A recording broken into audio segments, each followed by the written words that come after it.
You are Locked On A's, your daily Oakland A's podcast, part of the Locked On Podcast Network, your team every day.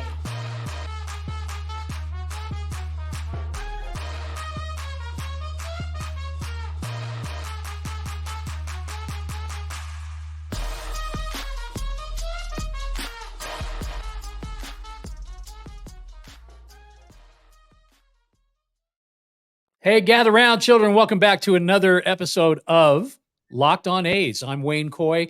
Happy to be here today, and with so much going on, we're going to dive right in with our guest.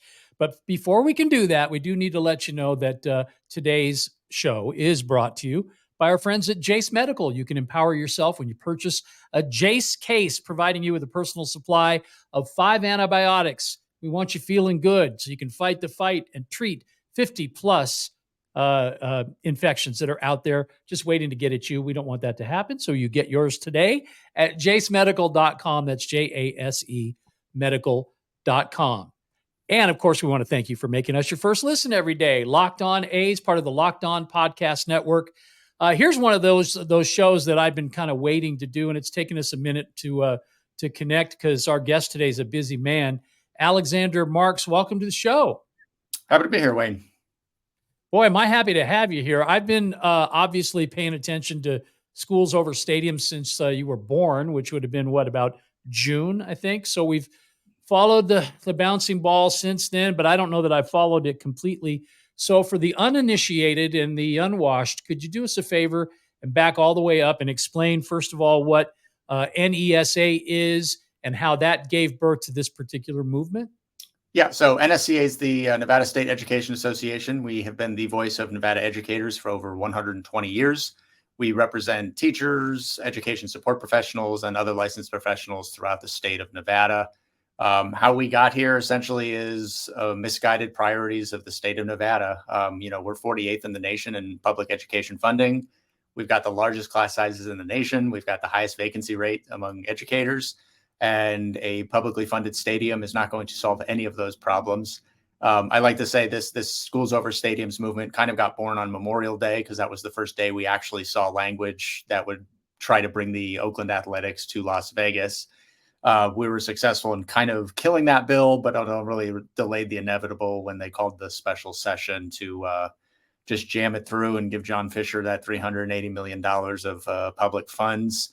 So that's why we're involved. There's a lot of reasons the educators are involved. That's one of them. But, there were a lot of bills during the legislative session that either didn't get a hearing or got a hearing and didn't get passed, or flat out just got vetoed when they did get passed. And the one that didn't was the stadium bill. And a lot of educators in Nevada were frustrated by that. They saw educators being told no over and over again. For instance, it was our Time for 20 campaign. It was calling for a 20% salary increase, $20 minimum wage for the workers who make our schools run, and average class sizes of 20. So it was aspirational, but the money was there for the first two prongs, certainly. So when we were asking for a 20% salary increase from the state of Nevada, so that would come straight from the top and the governor would have signed it, et cetera, we were told no. So I remember sitting in front of a finance committee and saying, it'd be great if you guys could move this $300 million into this formula and give everybody the raise that we've been asking for. Right. Sure. No. And then a couple of weeks later, John Fisher was told yes to just about the exact same amount of money and $380 million. Right. The analogy I used with a guy the other day was, I said, imagine you're in line at the grocery store and you've got 5 people in front of you, and eventually you're just one away from getting up there to be able to pay for your groceries and get out. And then all of a sudden, some person comes over, elbows you out of the way, and jumps in front of the cashier and gets their business done. And you're standing there going, what just happened? That's how I imagine you must have felt, because obviously, when you're looking at priorities, I'm a baseball fan. I'm an A's fan. I'm from Oakland. I live in Las Vegas now. And Alex, I agree, as a parent and as a grandparent, there's no comparison. The priority has to be in our education system, and anything after that just sort of takes its place in that line. So were you just completely dumbfounded? And how did that then turn into this inertia that's become a petition for a ballot? Doing this in Nevada. We did it a few years ago with Mark Davis and the Raiders. So we have a history of publicly funding stadiums at this point. And I think that was the appeal for certainly John Fisher. But, to kind of backtrack a little bit too during session. So we have something here called the Commission on School Funding. So this is kind of important for the viewers to kind of get some context of why the educators are involved. The Commission on School Funding was set up in 2019. They only exist to figure out how to get Nevada to optimal funding. So they had a preliminary report come out in 2021 and then again in 2022 heading into this year's legislative session. For basically 4 years now, this plan has gone ignored by our legislature. So it is a plan that gets us to optimal funding. It's pretty much, and I get it. There's some, weird topics like property tax that a politician doesn't necessarily want to address because it's sticky, and sales tax expansion bases and that kind of thing. But what's important is nowhere in that do they say a publicly funded stadium will bring in the revenue to get us to where we need to be in optimal funding. So we keep kind of deluding ourselves into thinking that these stadiums are supposed to be the magic fix. I've got a publicly funded stadium right now in the Allegiant Stadium that is not solving our education problems. It is not solving our housing problems. It's not solving any problem. So you kind of look at that and go, why are you ignoring all of these ideas in this plan that you guys created? This was a legislatively created body. This is you guys. And not only that, this session in a bill AB 400, they actually gave the commission more tasks to do. So you're thinking, are they giving them more tasks that they're just going to ignore in 2025? So I think, when you kind of see that's what they're doing, and then they ignore those plans, but then build a stadium and go, that'll be the revenue you need. I think educators go, that's not what you are supposed to be doing. That is not your plan. So how we kind of got started, I think, too, is a lot to do with the Oakland fans. So I was sitting in the back of a finance committee meeting prepping for the Memorial Day hearing. And I just had the idea to change the logo from the A's to the F's because we actually had just gotten a report. It's at the Education Law Center. It was the Making the Grade report. Nevada was the only state to get 3 F's in all categories. So I'm reading that report and I'm like, I'm going to change the A to an F. I'm going to write Nevada Education and I'm going to ask everybody to change their profile photo. Like, let's walk into that hearing and go, you guys don't know what you're doing. We're at the F's. And you're wanting to get the A's. And that kind of came into this like slogan of focused on the A's, get the F's, like that sort of thing. But it blew up. Like, I'm looking at Twitter. I couldn't tell who anybody was anymore because so many people changed their profile icon. So I'm clicking on all these profiles and it's like East Bay, Oakland, San Fran, like all these people in Northern California. I'm going, what's going on here? So the hearing happened and it was a lot of Oakland folks calling in, and this was kind of the first time that we were all like, wow, this John Fisher guy sounds a little fishy. Like, these people really hate this guy. And from our perspective, it was just, you guys are wasting public dollars on this. Like, we kind of, I'm a baseball fan too. I'd known that the team was thinking about moving for a couple of years and that was it. But I didn't know a whole lot of the details of how bad it really was until that hearing. And that was kind of eye-opening for me.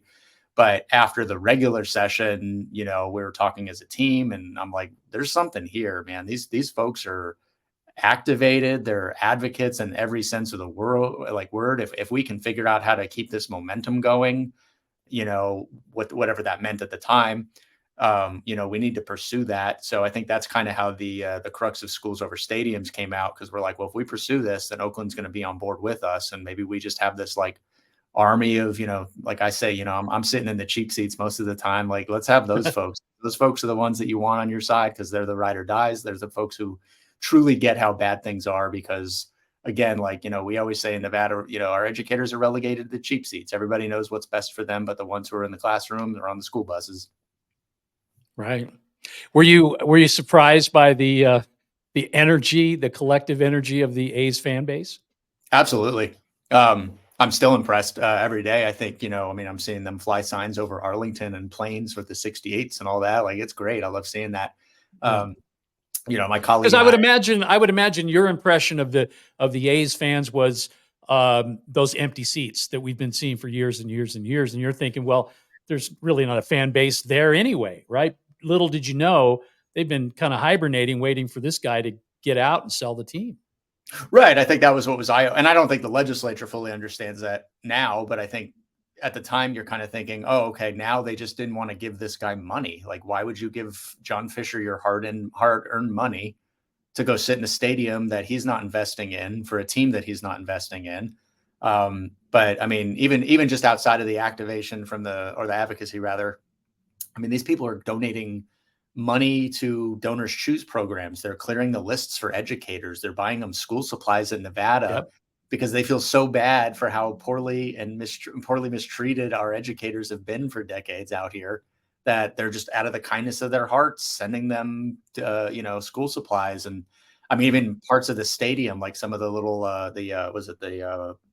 forget the name of the greenery out there, but they were sending some of our educators that just to put on display in their classrooms. Like we have this really unique camaraderie right now that I love, and it's great to see, because I mean, at the end of the day, if we're able to stop the public financing aspect, I believe the conversation then reverts right back to Oakland, because there isn't anything on the table. So we're both kind of getting something out of this.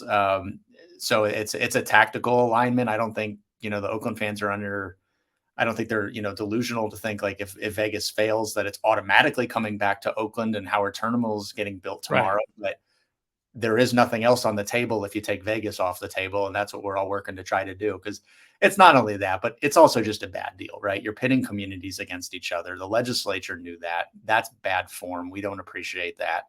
But I don't think they expected Nevadans to team up with the Oakland folks so good in the sense of we're unstoppable. Like our social media is great. Our media, normal print media is great. Like we are the story right now of these scrappy educators, and Oakland fans might prevent this stadium from ever being built, and public funds will then go back to where they should be.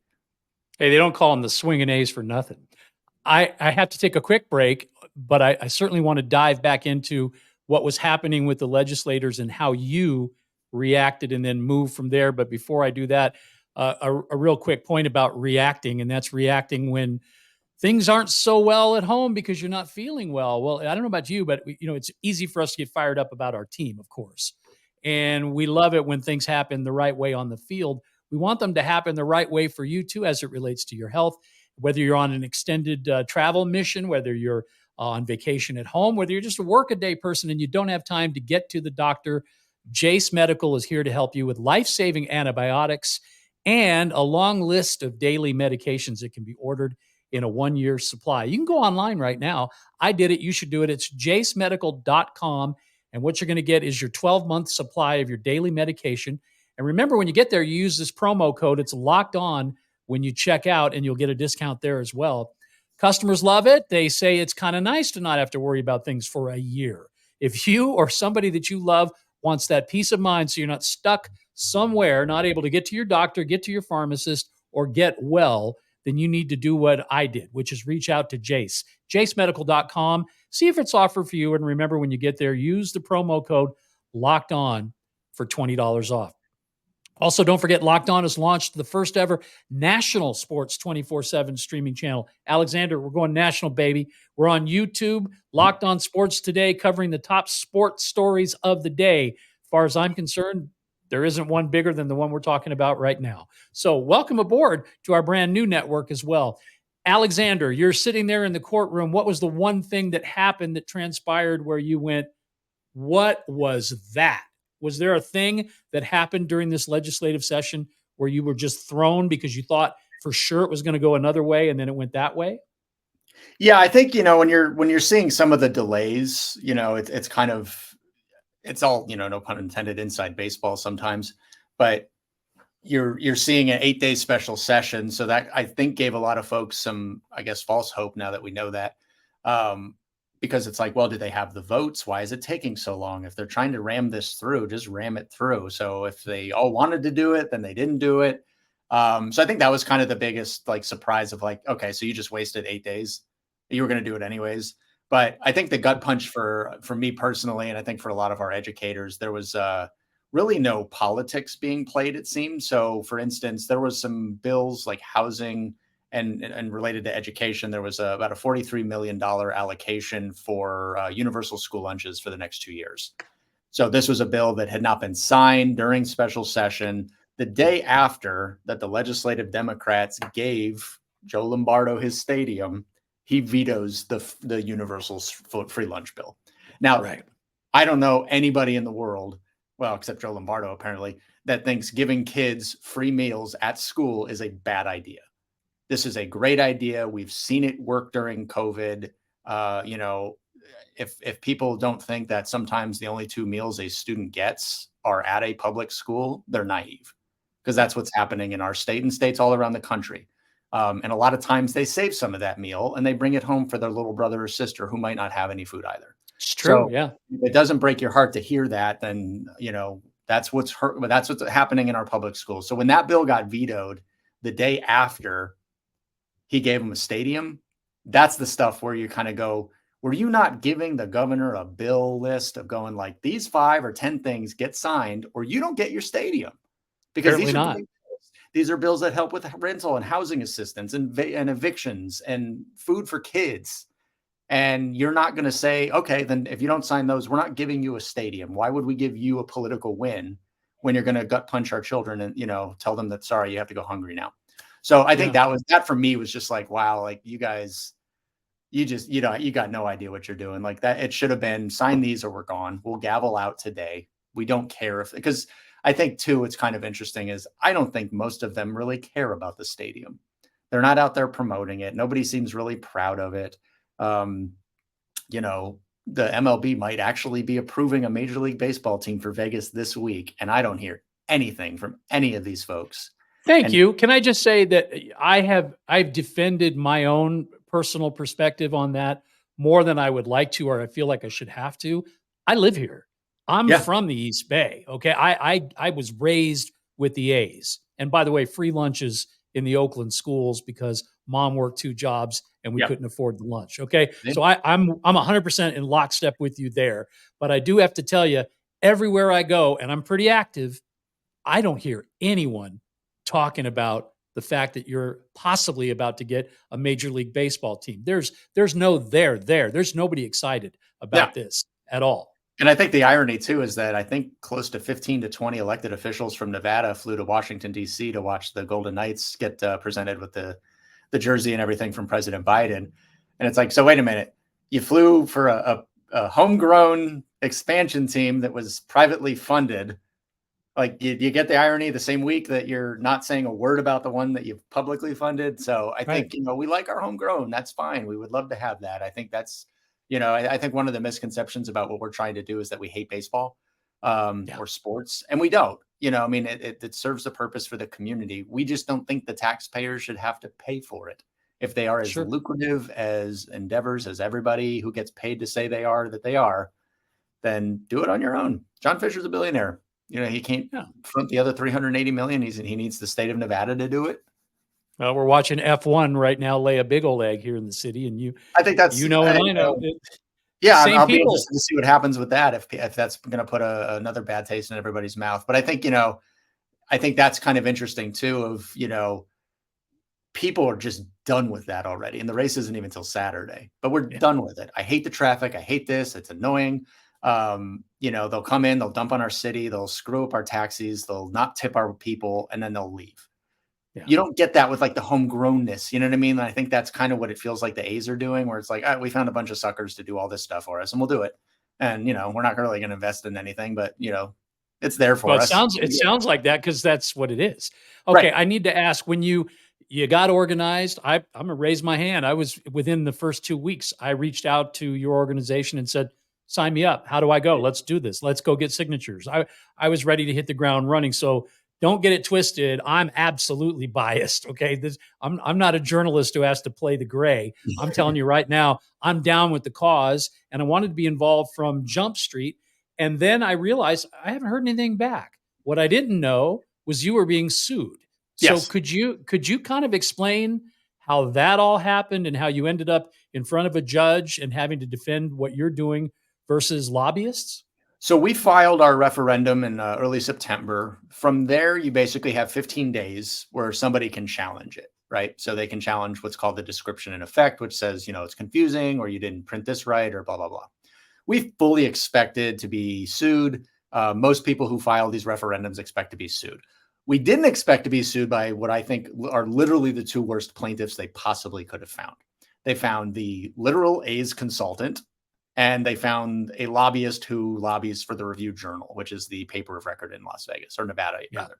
So literally the 2 worst people you possibly could have found. So you have the A's suing teachers in Nevada to make sure the public pays for their stadium. So complete PR disaster. There was no need for those two plaintiffs to have gone, but they did. And that was, the A's are no strangers to bad PR.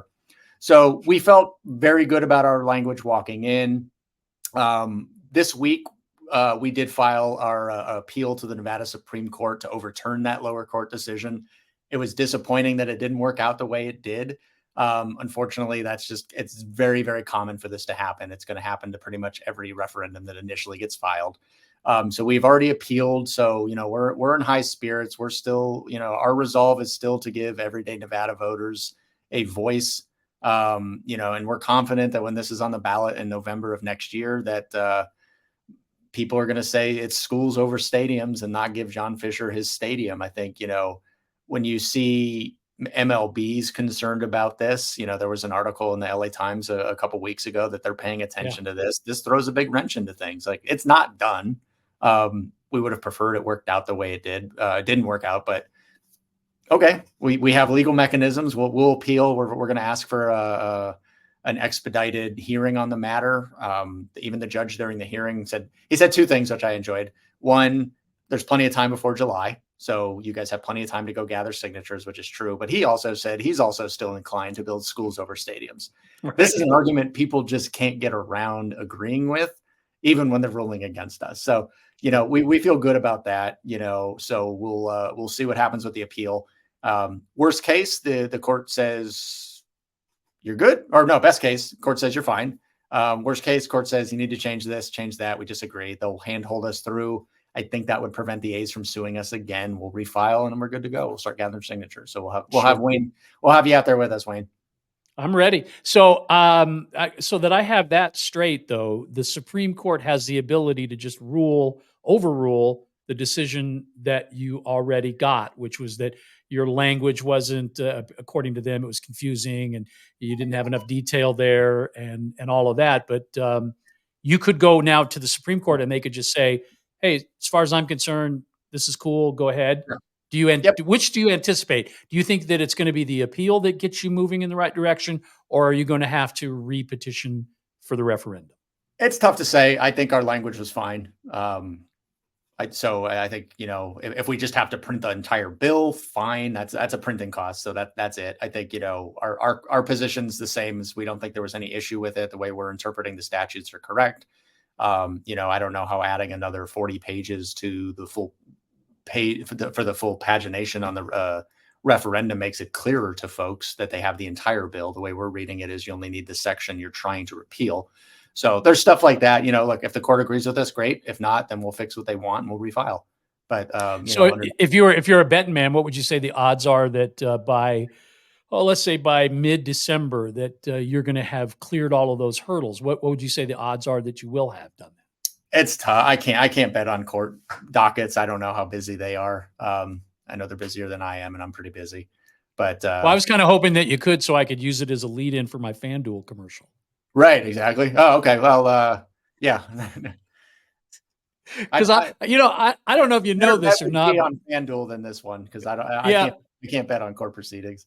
What I love is that you're from here. So if I said to you 10 years ago, hey, guess what? There's a sports book and all of America is going to have it. And you're going to be able to have fun and be interactive with the game that you're watching on TV. And, for fun, you can get involved and you can pick the team or you can pick the over or the under. Did you think any of that would ever happen? Probably not, right?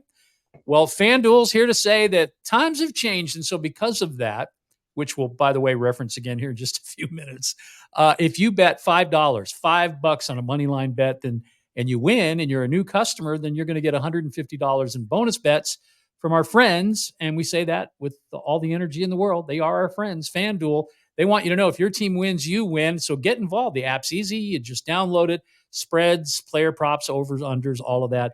FanDuel.com/lockedon and have fun with the NFL. Don't look now, but that team that you were first involved with at the stadium there, Alex, they're actually doing okay now. It seems like they've gotten over the hump a little bit. Back to 500. Yeah. Are you a Raider fan? I got to know because you're from. Yeah, I'm actually. My family's from Baltimore, so I got Ravens, Orioles, and then just because WGN somehow was a Vegas network, Cubs. So Cubs and Orioles. Okay, it's good to know where you stand. Yeah. So, speaking of now, as you get ready to re-petition in this great state of ours, if I read this correctly, you need about 107,000 signatures. Yeah, about And 100, about 102, but we're always going okay, to shoot for higher than that just to make sure that the verification process is easier for us. and the rules state that you have to have at least 25% of those have to come from each of the 4 different congressional districts, correct? Yep. And some of that area is very sparsely populated. So, what's the strategy in Las Vegas versus somewhere in the middle of Washoe? How do you handle that?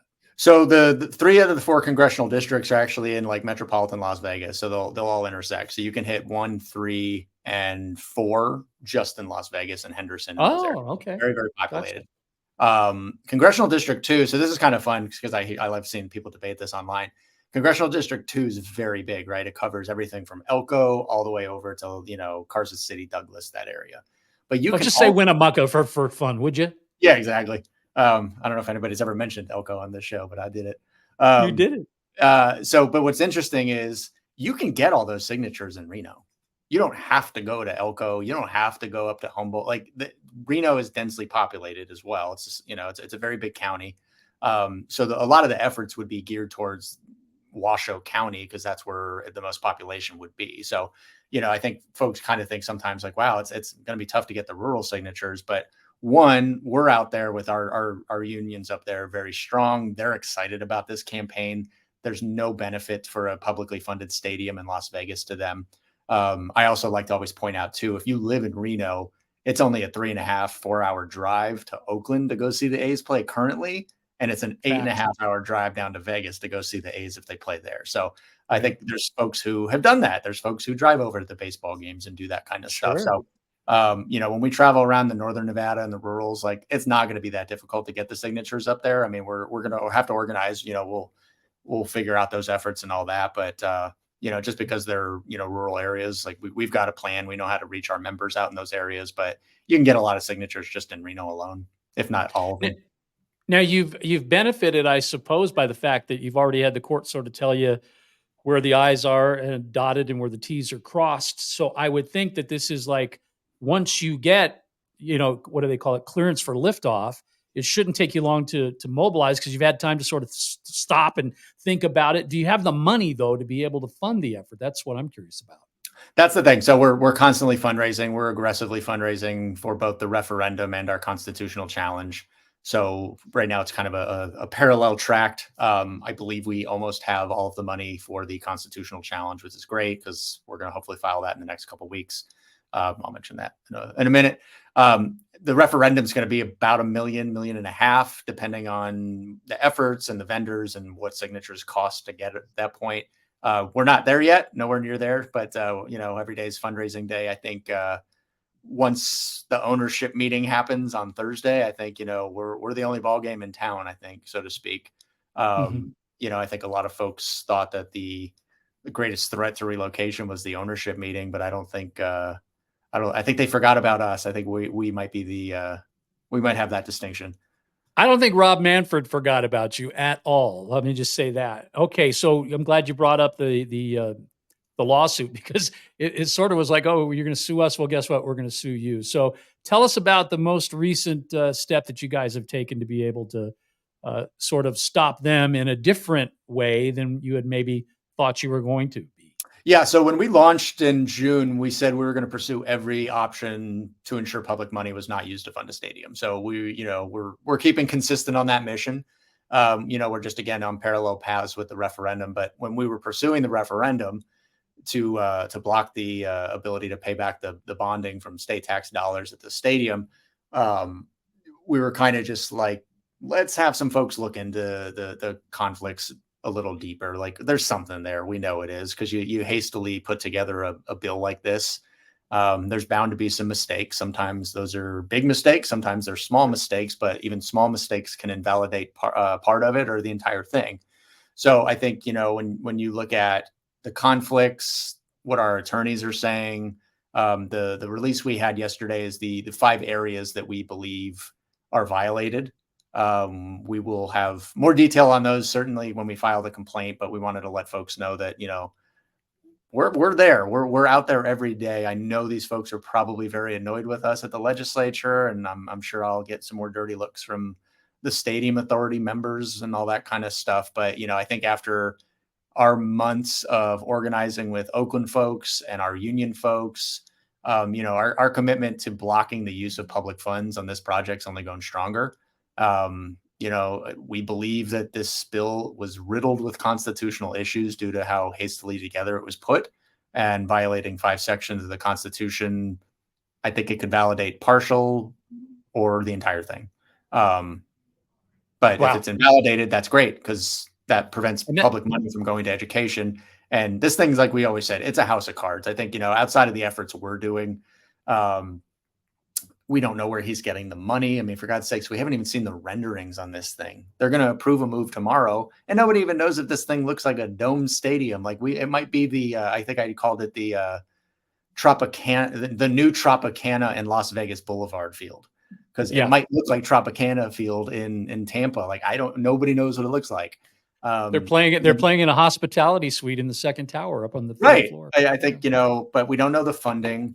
To me, that's the biggest thing. If you don't have schematics, blueprints, etc., how can you get funding from a bank? Because you don't know how much it's going to cost. And if it's projected higher than the, I think 1.2, 1.3 billion he's supposed to front, then what happens? Is he great? Well, so you know that, and I know that. Aren't you a little blown away by the fact that you've got 29 other owners that are in a room who are all supposed to be pretty smart and very successful at business, yet none of them have required all the vetting and all of the arrangement that would have to go up front first for a major decision with their own businesses, yet they're willing to sort of, as I put it, hold their nose and look the other way as it relates to this relocation vote. Are you surprised that the word is that it's going to just fly through with no opposition whatsoever? Yeah, it's expected, but it's still going to be a blow to educators and A's fans just trying to, write Nevada priorities, and, especially Oakland fans just trying to keep their team in their hometown. So it's expected. It's still not going to feel good tomorrow.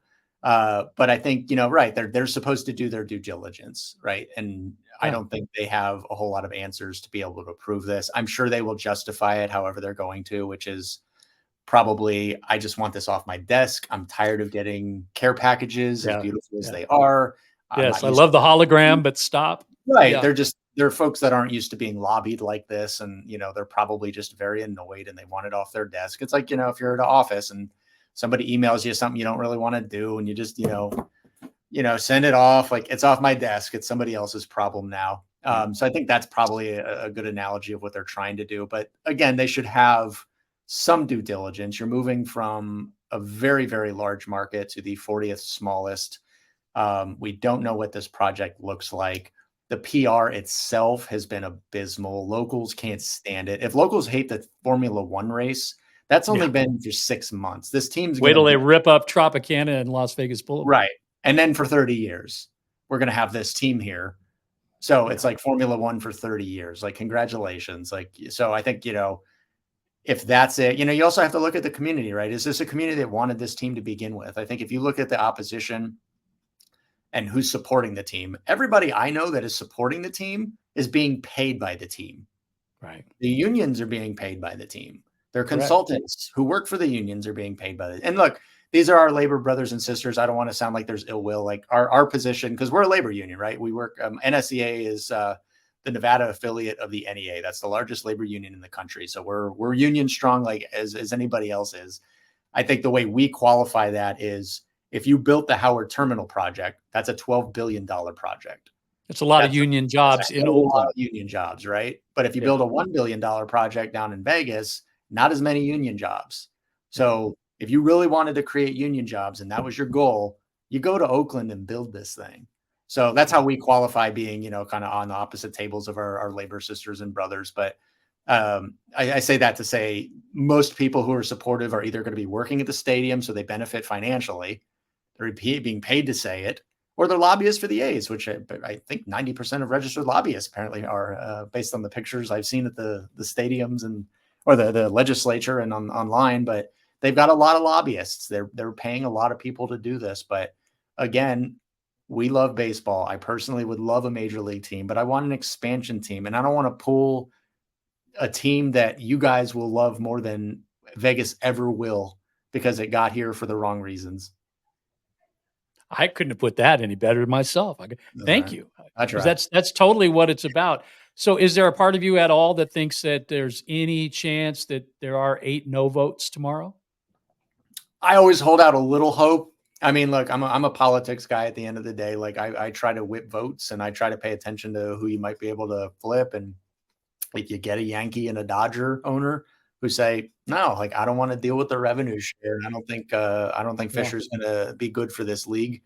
Maybe that forces him to sell, but maybe that also convinces some of your smaller folks to go, look, I don't want to piss off the Yankees, or I don't want to make my friend in the Dodgers. Like, you play chess with some of these people. I don't know if it'll be a monolithic group. I've heard teams might vote no. I have no idea who they are or what they base that on. I can't imagine that a San Francisco Giants, the neighbor of Oakland, votes yes, but it's possible. I would figure like the camaraderie of like the Bay Area, you know what I mean? Like just it's stuff like that. You play around in your head a million times, but it'll pass. I think, you might find if the Giants vote yes, it's a yes because we have to put up a good face, but deep down we all know they want the market to themselves. Come on. right. They kept the A's from going to San Jose. I mean, and we 'Cause I think saved them from moving to Toronto. That's right. And I how think that works. right, exactly. And I think they were, yeah, that's right. I think anyway, but yeah, I think, I mean, sometimes what you do in politics and in these circumstances is you go, okay, we can lose 5 votes, right? Who wants to vote no? And then you get 5 no votes, and it looks like people said, I voted with my conscience, blah, blah, blah. And it still passes, right? But then somebody like a Los Angeles Dodgers can feel good about themselves because they voted no. Or, I heard the Padres owner was actually a no vote until, unfortunately, yesterday. Horrible, yeah. Yeah, awful news. But I'd heard that, he was leaning no as well. So, it seems that you would expect the California teams maybe to just all vote no as look, it's California voting no, and then everybody else votes yes. But well, then the Las Vegas television market is currently shared by Arizona Diamondbacks and all the teams in Southern California. So right. if the A's come here, they don't get the market just to themselves. They now are splitting the pie again. And I think right there, that and the fact that they profit from an expansion fee in a big way, and the A's weren't going to pay a relocation fee anyway. I mean, Manfred already, so if I'm one of the owners, like I said, if you really vetted this and you've really paid attention, I don't know how you vote yes for this. I don't know how you do it, but I also get that they're billionaires and, it's kind of like, well, maybe I want to do this someday. So because of that, I'll just, like I said, hold my nose and look the other way. Right. And how much do they really care about the rev share? Like, I mean, that's among our groups. Like, we think that's a big deal. Maybe they don't. Oh, I think it's a big deal with the big market teams. I think you're right. Right. The Red Sox, the Cubs, the Yankees, the Mets, they all have a real good reason, the Dodgers, to say, hold up a second.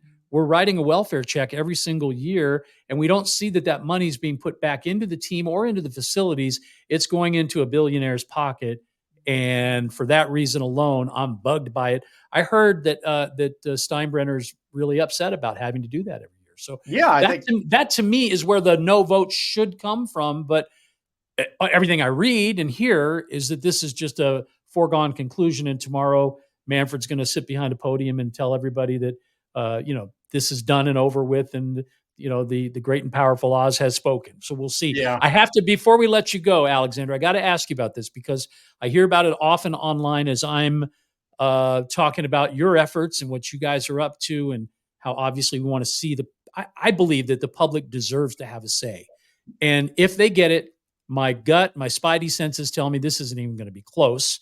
I think it'll be overwhelmingly the other way. And so I feel good about how I feel because of that. But what about the other union that exists, that every time I post something positive about your organization, I get somebody that's over there, and I don't understand it, so maybe you can explain it to me.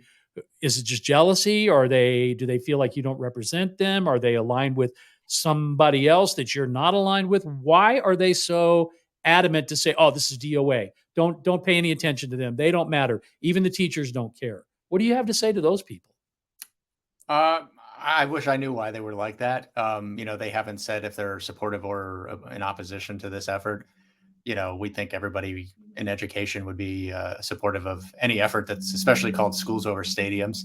Right. We're trying to do is fight for our kids and our educators and our members. And, that's it, that at the end of the day, that's what we're here for. We're not here this isn't an alternative goal. This is about our misguided priorities in Nevada. We assume that most folks in the public education field should share those. And if folks don't, then I'm not sure what to tell them, unfortunately. But, sometimes folks just have a keyboard and that is enough for them. Would you be, are you going to make yourself available for debate if indeed that comes up? I mean, if somebody says, listen, we want to go mano a mano with you and tell the public why you shouldn't do this. Are you okay with defending your sister's honor up at the top of the water tower? Yeah, absolutely. I think, I think one thing we've done a really good job at, and I would hope folks agree with us, is the transparency. We're not hiding anything. We put all our cards on the table. I love when people call us grifters online, where I'm like, does Oakland know you're stealing their money? It was like, Oakland agreed to do this with us. Like, Oakland knew that they were going to, I don't mean the city of Oakland, but like the fans of Oakland have been very helpful fundraising. So if somebody wants to say it's just an Oakland funded effort, that's incorrect. We're not stealing money from the folks. Like, it's a team effort. They know exactly what we're up to because we both benefit from this deal. We'll keep public funds in Nevada, and hopefully you get to keep your team. Like that's the deal, and that's the arrangement. And we're under no preconceived notions on that. But win-win. It's teamwork. Like that's all it is. So everybody's going to have their opinion. Like if you are just on board and making sure that tax money gets used for these types of dumb projects that have never shown any economic benefit whatsoever. And I think that's probably my favorite part of this whole thing is the Review Journal, the paper of record, actually called Jeremy Aguero Nevada's top economist. He does not hold an economist degree. He's not an economist. So it's just it's very Nevada that their top economist isn't even actually an economist. And by the way, you're a nonprofit organization, according to that newspaper. We are. I mean, that's all you are. Yeah. If they really wanted to put people to sleep, they could have just called us a 501c4 organization pursues court proceedings against economic development projects. I don't know, but we'll do a whole show about Mick and the folks over at the RJ. And look, he reaches out, he asks for quotes. They never do the journalistic integrity thing where they say, and our lobbyist is currently involved in litigation against this group. But we're happy. I give them quotes because we're happy to defend our position. They Mick sometimes is, I'm sure, overruled by an editor, but sometimes not. But, at the end of the day, like, for our position is every dollar that we're spending on stadiums is a dollar that doesn't go to our schools, our hospitals, housing projects. Like, my favorite quote, I think, throughout this whole thing, I read from as an economist in University of Chicago, something along the lines of, like, if you really wanted to inject money into the local economy, it would be better to just drop it from a helicopter than invest in a ballpark. And there's not one person that voted for this bill that seems to be able to defend that. I'm not an economist either, but I've certainly, learned a lot from this whole process of where money comes from and dispersing it. Like, I used to work in the showrooms, like that was my college job in Vegas. But if we're trying to get people to our show and there's 8 other shows that look just like ours, they're not going to go see 9 shows. They're going to pick one. So just because you have the A's doesn't mean that you're going to go to the A's and the Raiders. You're going to pick one. So you're just spreading out where the money is. And it doesn't seem like anybody kind of gets like what this ballpark might do to the other industries, especially the sports industries. I told a guy the other day, I go, don't be surprised if David Copperfield outdraws the A's, on a Wednesday night against the Pirates. Well, all right.